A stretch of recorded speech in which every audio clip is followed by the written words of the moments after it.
સભાનું સ્વાગત પ્રવચન કરશે ચંદનજી ઠાકોર।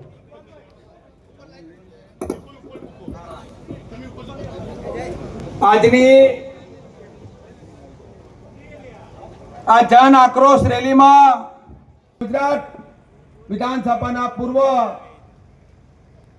અને ગુજરાત પ્રદેશ કોંગ્રેસ સમિતિના સન્માનીય પ્રમુખ, જેમને સમગ્ર વિસ્તારમાં સમગ્ર ગુજરાતમાં આજે બીજી ટર્મ આજે પ્રમુખ બનીને ઠાકોર સમાજનું નહીં, બક્ષીપંચ સમાજનું નહીં, 18 આલમનું નામ રોશન કર્યું છે સન્માનીય અમિતભાઈ ચાવડા સાહેબ।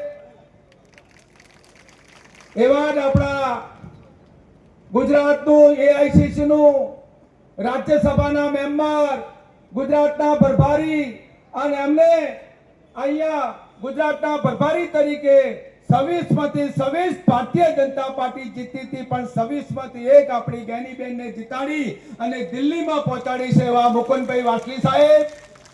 એવા જ આપણી વચ્ચે ગુજરાત વિધાનસભાના વિરોધ પક્ષના નેતા, અને આપ સૌએ જાણ્યું છે કે આપણી સૌની વચ્ચે આજે આદિવાસી સમાજમાં કોંગ્રેસ પાર્ટીએ જેનું સફળ નેતૃત્વ આપ્યું અમરભાઈ ચૌધરી સાહેબના ચિરંજીવી તુષારભાઈ ચૌધરી સાહેબ આ વિસ્તારનું સમગ્ર ગુજરાતમાં, સમગ્ર ઉત્તર ગુજરાતમાં અને ઠાકોર સમાજનું જેને ગૌરવ વધાર્યું, અને બનાસની બેન તરીકે સમગ્ર દેશમાં, ગાયની બેન તરીકે સમગ્ર દેશમાં જેને નામ વધાર્યું, ઠાકોર સમાજનું નામ વધાર્યું, એવી મારી બેન ગેની આ વિસ્તારમાં પૂર્વ ધારાસભ્ય કલોલ, મહેસાણા જિલ્લા કોંગ્રેસ સમિતિના પ્રમુખ સન્માન્ય બળદેવજીભાઈ આપણા સૌની વચ્ચે ઉત્તર ગુજરાતમાં જેનું શ્રેષ્ઠ નેતૃત્વ જે સંભાળી રહ્યા છે, આપણી વચ્ચે હંમેશા ચિંતા કરે। ઘણી વખત હું પૂછું, બેન તમને આટલા બધા નામ યાદ છે? છતાંય બેન કે ચંદનભાઈ રાજકારણમાં નામ તો યાદ રાખવા પડે ને, એવી મારી બેન સુભાષની બેન યાદવ, ચાણસ્માના ધારાસભ્ય સન્માન્ય દિનેશભાઈ,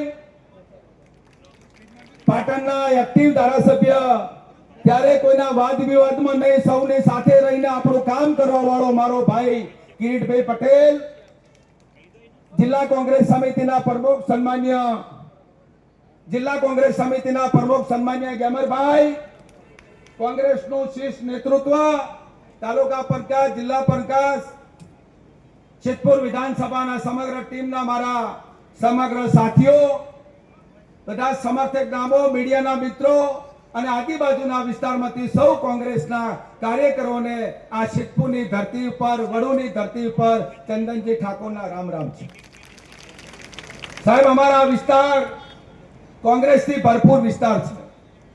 આ વિસ્તાર હંમેશા કોંગ્રેસને સમર્પિત રહ્યો છે। ભારતીય જનતા પાર્ટીની અનેક નીતિઓના કારણે અમારો તાલુકો સરસ્વતી, અમારો વાગડોદ તાલુકો હતો, અને વાગડોદ તાલુકાને કેન્સલ કરીને ભારતીય જનતા પાર્ટીએ સરસ્વતી તાલુકો નાખ્યો। અમારી સાહેબ આપની વચ્ચે બે હાથ જોડીને વિનંતી એટલી જ છે કે આપણી સરકાર બને તો અમને વાગડોદ તાલુકો પાછો આપજો, એવી આપની સૌની વચ્ચે માગણી કરું છું। આભાર માનું કોંગ્રેસ પાર્ટીનો કે આજે દોતીવાડાનો ડેમ બનાવી અને આજે આ વિસ્તારની અંદર પાણી પૂરું પાડવાનું કામ કર્યું છે। મારી તોળી ગલીનો આગેવાન જે બેઠો છે, આજે લાલ પીળો જે થઈ રહ્યો છે, એ કોંગ્રેસે જે દોતીવાડાથી ડેમ નાખીને સરસ્વતીના શેવાડા માનવી સુધી પાણી પહોંચાડ્યું, એની આ કોંગ્રેસની મોટી દેન છે સાહેબ। અમારા વિસ્તારમાં અનેક સમસ્યાઓ છે। ભારતીય જનતા પાર્ટીનું 32 વર્ષથી શાસન, એને અનેક પ્રકારની વાતો કરી, આ કરીશું, એવું કરીશું, પણ મારા વિસ્તારમાં બાળકોને ભણવા માટે, મારા વિસ્તારને અતિ પછાતને ભણવા માટે ક્યાંય FY, SY, TY, BEd, MCom, MSc, IT કે નર્સિંગ જેવી કોલેજ નહીં। આપની બવડી મંડળને વિનંતી કરું સાહેબ કે આવતી 2027માં આપણી સરકાર બને, કોંગ્રેસની સરકાર બને, ત્યાં સાહેબ આ વિસ્તારને આટલી માંગણી પૂરી કરજો, એવી આપની સમક્ષ માંગણી મૂકું છું। અનેક સમસ્યાઓ છે, અનેક પ્રકારથી ઘેરાયેલું છે। મારો કાકોસી વિસ્તાર આજે સૂકો પાણીથી બંધ છે। વિસ્તારમાં કોઈ જીઆઈડીસી નથી, કોઈ ઉદ્યોગ નથી, કોઈ એવી કોઈ વ્યવસ્થા નથી, મારા બેરોજગાર યુવાનને આજે રોજગારી મળે, આવી અનેક સમસ્યાઓ આ વિસ્તાર ઘેરાયેલો છે. એટલા માટે આપ સૌને વિનંતી કરું છું, બહુ સમય થઈ ગયો છે, બહુ વાત નહીં કરું, આપણી વચ્ચે રહેવાનો છું. 2027માં તમે ખાતરી આપો કે સિદ્ધપુર વિધાનસભાની સીટ જીતી અને કોંગ્રેસના ચરણોમાં આપશું. બે હાથ ઊંચા કરી બધા ખાતરી કે કોંગ્રેસ અમે મજબૂત છીએ અને તાકાતથી અમે તમને જીતાડી. આપ સૌનો આભાર. આપ સૌ અહીંયા અમારા વગણે કોંગ્રેસનું ને દિલ્હીનું નેતૃત્વ પધાર્યું છે. નેતૃત્વ નસ મસ્તક નમન કરું છું. આપ સૌનો આભાર.